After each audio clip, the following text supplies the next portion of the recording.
Good evening to everybody. Good evening. You know it's good just to come back where Grandpa started from. Yes, sir. I used to sit and listen at him talk.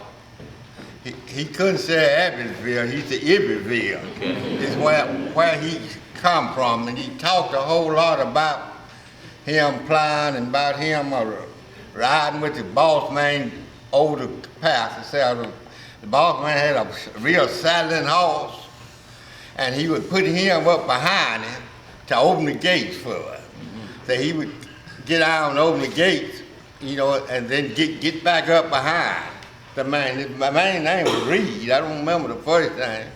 But anyway, I'm glad that I was able to come and see where Grandpa Bill started at. It's just a mystery to me that he came to Senatobia and did so well, and he couldn't read nor write. That's the reason why I like the song, somebody may remember Gladys Knight singing the song about Daddy couldn't read and Daddy couldn't write, but one thing about Daddy, he sure could do right. So I think about that a whole lot. That Grandpa lived a Christian life. See, my father died when I was 12 years old, and my mother had 11 children. And we moved back to Grandpa, and I stayed with Grandpa until I married. So I married when I was 22 years old. All that time from 12 until 22, I spent it there on Grandpa's place. So he learned me a whole lot. And I tell you another thing he learned me how to behave myself. I know that.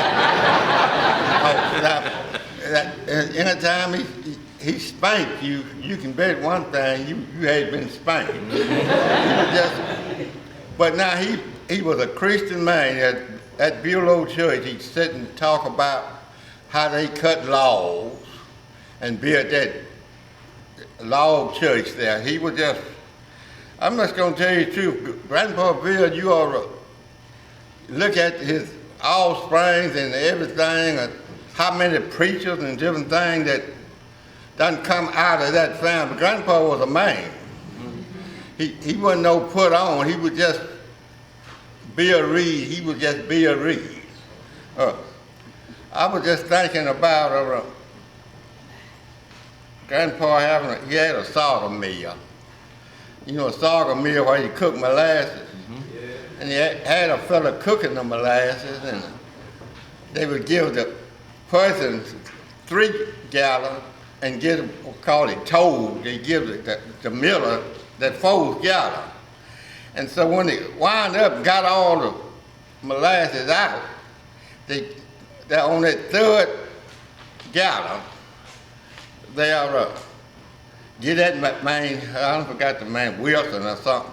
They give him his 2 quarts, and that left 1 quart. So then they said, what we gonna do with this other quart?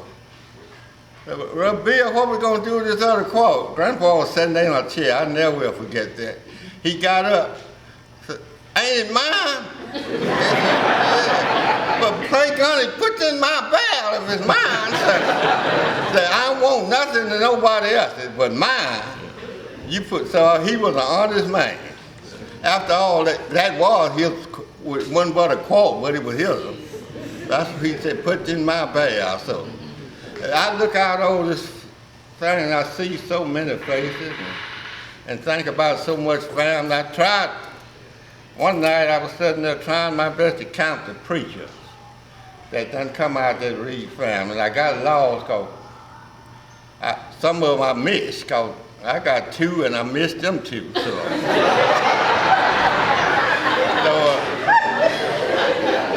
I ain't gonna kill too much time. I'm gonna sing just a little verse of a song for Grandpa. The weight I done speak for me. Yes, sir. So I'm just gonna sing a verse or 2 of it. So I just wish, I could have know how to do it when Grandpa was living, but I sang this for him since he gone. May the word that I done speak for me. May the word that I done speak for me. When I'm resting in my grave, there is nothing to be said. May the word that I done speak for me. May the soul I say speak for me.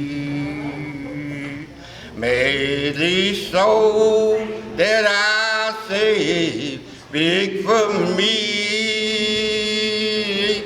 When I do the best I can, sometimes friends don't understand. May the word I don't speak for me. I thank you.